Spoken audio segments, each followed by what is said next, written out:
क्या करते हैं ना, आज सीखेंगे परचेज मैनेजमेंट्स। ये परचेज मैनेजमेंट्स क्या होता है? तो जब हम लोग कोई भी सामान प्रोडक्ट खरीदते हैं, कहाँ से? मार्केट से। और मार्केट से एक साथ एक से ज्यादा प्रोडक्ट खरीद लिए। जैसे आप गए मार्केट में और खरीदना था मॉनिटर, और साथ साथ आप खरीद लिए मॉनिटर के साथ साथ कीबोर्ड भी, माउस भी। तो मॉनिटर भी खरीदे, कीबोर्ड भी खरीदे, माउस भी खरीदे। सबको लाने में सबको लाने में क्या कुछ ना कुछ क्या होगा फेयर लगा होगा, भाड़ा। अब जब घर लेकर आए, यानी कि अपने बिजनेस में जब उस सामान को लेके आइएगा, तो आपसे उसका कितना प्राइस हुआ, यानी एक्चुअल प्राइस उसका कितना हुआ, यानी कि उसका कॉस्ट प्राइस क्या हुआ, वो आपको निकालना पड़ेगा कि नहीं। अब सोचिए कि एक मॉनिटर हम खरीदे 3000 का, और लाने में कुछ भाड़ा लगा, तो पता करेंगे ना कि आखिर इस पे कितना भाड़ा हुआ। तो ये कैलकुलेशन आपको नहीं करना है, इसको कौन कैलकुलेट करेगा? सिस्टम। कौन क्रिएट करेगा? सिस्टम। यानी सिस्टम का ही काम है वो कैलकुलेट करना। तो इसीलिए हम लोग प्रयोग करते हैं परचेज मैनेजमेंट्स। तो परचेज मैनेजमेंट के लिए सबसे पहला जो इसका स्टार्टिंग स्टेप है, वो अल्टर से शुरू होता है। कहाँ से होता है? अल्टर में जाइएगा ना, तो आपको पहले भाउचर टाइप अल्टर करना होगा ये। और भाउचर टाइप में परचेज भाउचर अल्टर करना है। किसको करना है? परचेज भाउचर को। इसमें बस एक ही चीज देना है, track additional cost of purchase, यहाँ वाला यस कर देना है इसको। ये track additional cost of purchase को यस करके एक्सेप्ट कर देना है, ठीक है। अगला क्या करना है? तो फिर थोड़ा सा बैक आइएगा, फिर से अल्टर में आइएगा। तो इसके बाद आपको जाना है ग्रुप वाले अल्टर में। किसमें जाना है? और जब भी हम कोई सामान खरीदते हैं, उस पर जो खर्चा करते हैं उसको डायरेक्ट एक्सपेंस या इनडायरेक्ट एक्सपेंस के अंतर्गत रखते हैं। ज्यादातर लोग डायरेक्ट रखता है, तो डायरेक्ट चुन लेंगे, डायरेक्ट एक्सपेंस। यानी आपको डायरेक्ट एक्सपेंस का क्या करना है? अल्टर करना है ग्रुप का। ग्रुप में जाने के बाद डायरेक्ट एक्सपेंस का अल्टर करना है। इसमें आपको ये वाला जो ऑप्शन है, यूज फॉर कैलकुलेशन, इसको यस कर देना है, समझे। और यहाँ आगे आइएगा तो मेथड आपको दो मिलेगा। एक आएगा क्वांटिटी मेथड और दूसरा आएगा वैल्यू मेथड। ये क्वांटिटी मेथड क्या होता है? तो क्वांटिटी का मतलब जो आप एक्स्ट्रा खर्च कीजिएगा, उसको क्वांटिटी के बेसिस पे उसको ऐड कीजिएगा। नहीं, जैसे मान लीजिए कि मैंने मॉनिटर खरीदा 3 पीस और टेबल खरीदा 2 पीस, तो टोटल दोनों सामान मिलाकर कितना क्वांटिटी हुआ? 5। तो आप खर्चा किए अगर 500, तो 100 रुपया सब पे लग जाएगा, नहीं ऐड हो जाएगा।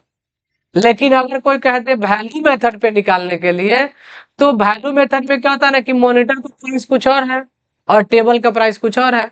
अगर मॉनिटर का प्राइस 5000 है, तो 3 मॉनिटर का तो 15000 हो जाएगा। और टेबल का प्राइस 2000 है, तो 2 पीस टेबल का कितना हो जाएगा? 4000। अब उस खर्चा को जो 500 एक्सपेंस हुआ है, उसको 15 और 4 के रेशियो में बांटना पड़ेगा पहले, समझे। और जब रेशियो में बांट लीजिएगा, तब फिर जितना जैसे मॉनिटर का आएगा हिस्सा, तो मॉनिटर 3 पीस है तो फिर 3 से भाग देना पड़ेगा। तो ये काम हम नहीं करते हैं, कौन करता है? सिस्टम करता है। तो हम ले लेते हैं वैल्यू मेथड। कौन सा ले लेते हैं? Value method. और सेव कर दिया। अब हम लोग यहाँ पर क्या करेंगे? क्रिएट परचेज करेंगे एंट्री। तो परचेज का एंट्री कर लीजिएगा, या आप पहले लेजर ही बना लीजिए। क्रिएट में जाइएगा ना, तो एक लेजर बनाना पड़ेगा ट्रांसपोर्ट एक्सपेंस का। किसका बनाइएगा? खर्चा जो करेंगे लाने में, उसका खर्चा का नाम क्या है? Transport expense. डायरेक्ट एक्सपेंस का है, इसीलिए डायरेक्ट एक्सपेंस का अल्टर भी किए थे। और बस इसको सेव कर देना है। एक परचेज करने के लिए किसका लेजर चाहिए? Purchase account. परचेज अकाउंट का लेजर किस ग्रुप में जाता है? परचेज अकाउंट में।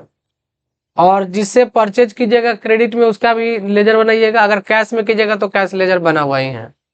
सीधा अब हम लोग क्या करेंगे? इसमें स्टॉक आइटम बनाएंगे जो परचेज करना है। तो जैसे मॉनिटर, तो मॉनिटर मॉनिटर दे दिए यहाँ पे क्रिएट करके, पीसीएस। यहाँ पे दे दीजिएगा PIECES पीसेज।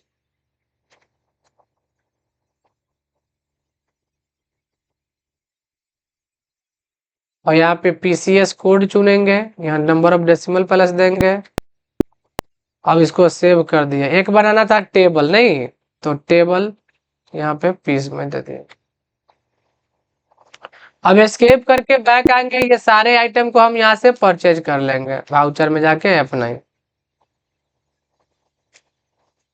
जब परचेज कर लीजिएगा तो यहाँ पर आएगा सप्लायर इनवॉइस नंबर। क्या आएगा?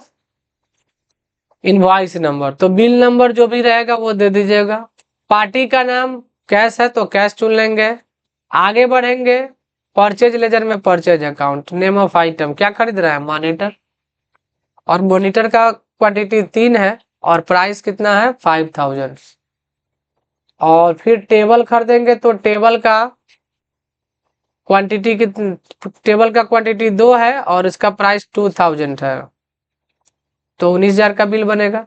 तीसरा आइटम भी दे सकते हैं, नहीं देना है तो एक बार और इंटर मारिएगा। अब स्पेस दबाइए, यहाँ पे लेजर लिस्ट आएगा, ट्रांसपोर्ट एक्सपेंस आया। पहले राउंड ऑफ देते थे इसी तरीके से। अब यहाँ पे 500 का एक्सपेंसेज हुआ है तो एक्सेप्ट कर दीजिए। अब देखिए आपके स्टॉक समरी में उसका प्राइस क्या हो गया होगा।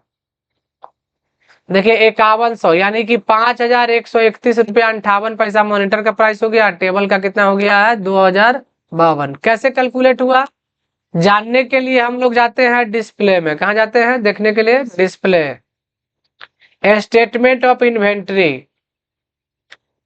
यहाँ पे मूवमेंट एनालिसिस है, movement analysis, stock item analysis.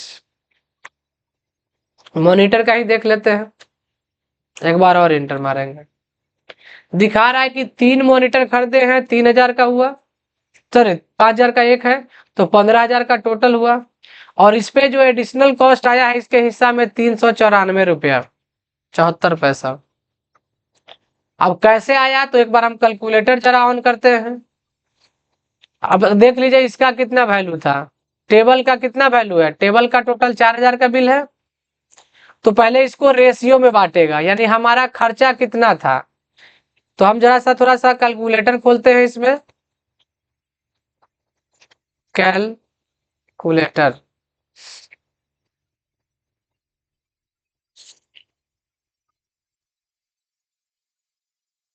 और इसमें हम लोग स्टॉक आइटम एनालिसिस खोल लेते हैं ताकि देख सके। देखिए कैलकुलेटर खोले। अब यहाँ पे हम लोगों को देखना है कि हमारा एक्सपेंसेस कितना है, तो 500, ठीक है। और उसमें मॉनिटर कितना पीस है? 3 पीस है, तो उससे हमको कोई लेना देना नहीं क्योंकि मेथड वैल्यू वाला था। तो यहाँ पे 5000 एक का है, यानी 3 का कितना है? 15000। और उसका 4000 था, यानी 15 और 4 का रेशियो होगा, नहीं तो हम लोग इसमें गुना करेंगे 15 से, क्योंकि मॉनिटर के हिस्से में कितना है? 15 है। और डिवाइड देंगे 15 4, 15 4 19 होता है, तो 19 से भाग दे देंगे इक्वल टू 394 रुपया 73 पैसा होगा। यहाँ 74 पैसा कैसे हो गया? क्योंकि बाद में 6 है, नहीं तो यहाँ देखिए 394 रुपया 74 पैसा हुआ है। एक पे 101। हाँ अब भाग दे देंगे 3 से, इसमें कितना से देंगे? क्यों? क्योंकि 3 मॉनिटर है, तो एक मॉनिटर का 131 रुपया 57 58 पैसा। देखिए यहाँ पे 5000 का खरीदे थे, 131 रुपया 58 पैसा इस पे ऐड, समझे।